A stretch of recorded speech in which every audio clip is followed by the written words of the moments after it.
Gold, trusted gold buyers. మీరు తాకట్టు పెట్టిన బంగారాన్ని విడిపించి ఈ రోజు ఉన్న మార్కెట్ ధరకు కొనబడను.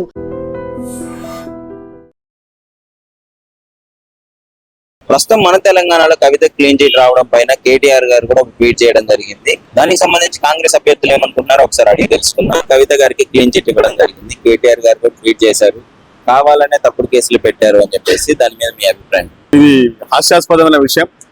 నాకు అప్పుడప్పుడు అనుమానం వస్తుంది, ఈ సుప్రీం కోర్టులను మరి జడ్జీలను రాజకీయాలు అంతలా ప్రభావితం చేస్తాయనే అనుమానం కూడా మాకు ఈ మధ్య వస్తా ఉంది. ఎందుకంటే సామాన్య ఒక ఓటర్గా నేను ఒక విషయం మాట్లాడుతూ ఉన్నా. ఏంటంటే రాజకీయాలు మరి కోర్టులకు జడ్జిలకు కూడా ప్రభావితం చేస్తాయా అనే అనుమానం మాకు వస్తూ ఉంది.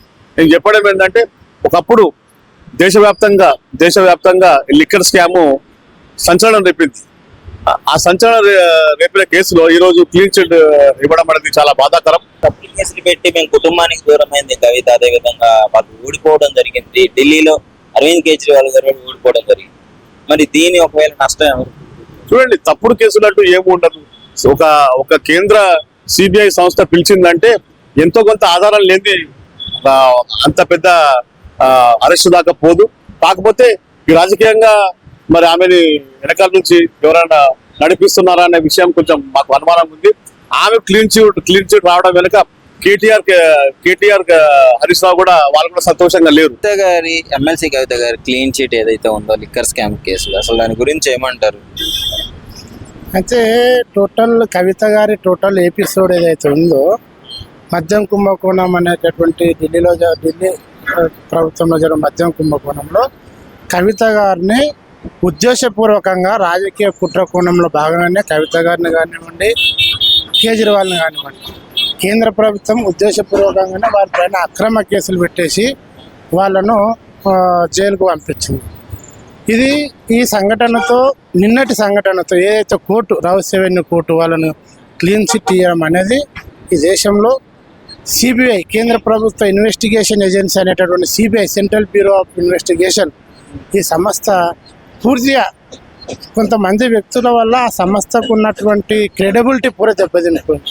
ఎటువంటి రాజకీయ కుట్రలు చేసినా న్యాయం జరుగుతుంది అనేటువంటి నిన్నటి దీంతో తేలిపోయిందని భావిస్తున్నాం. ఆ కేసు వల్ల ఒకళ్ళు పదవి కోల్పోయారు, ఒకళ్ళు కుటుంబానికి దూరం అయ్యారు. కేజ్రీవాల్ గారు అయితే డైరెక్ట్ గా ఢిల్లీ పదవిని కోల్పోవడం జరిగింది. దీనికి పూర్తి బాధ్యత కేంద్ర ప్రభుత్వం వహించాల్సింది.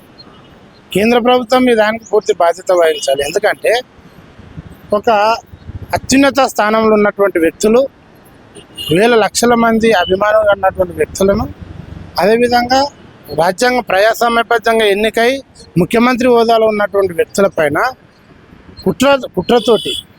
కుట్రతోటి వారి యొక్క రాజకీయ ప్రజాతోటి అంత పెద్ద వ్యక్తులను ఈరోజు శిక్షను వేసిండ్రు. వాళ్ళు శిక్షను అనుభవించడానికి కారణము వాళ్ళ అధికారాలు. ఆ ప్రజలు, లక్షల కోట్ల మంది ప్రజలు వాళ్ళని ఎన్నుకున్నారు.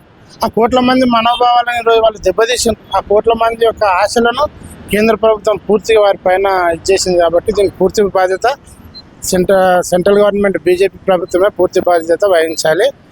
దీనికి మూల్యం చెల్లించుకుంటారు త్వరలో. నెక్స్ట్ రాబోయే ఎలక్షన్లో అయినా వీళ్ళు బీజేపీ ప్రభుత్వం మూల్యం చెల్లించుకుంటుంది. అంటే ఇంకా బయట ఏమనిపిస్తుందంటే, కొంతమంది పొలిటికల్ రైవలరీ రాజకీయంగా చేసి కావాలని వీళ్ళు కేసు నుంచి తప్పించుకున్నారు అని చెప్పే వార్తలు కూడా వస్తున్నాయి.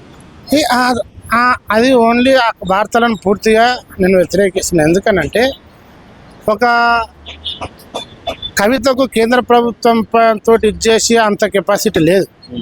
సెంట్రల్ గవర్నమెంట్ ఈ దేశంలో పూర్తి సంపూర్ణ మద్దతుతోటి వారు చాలా బలంగా ఉన్నారు కేంద్రంలో.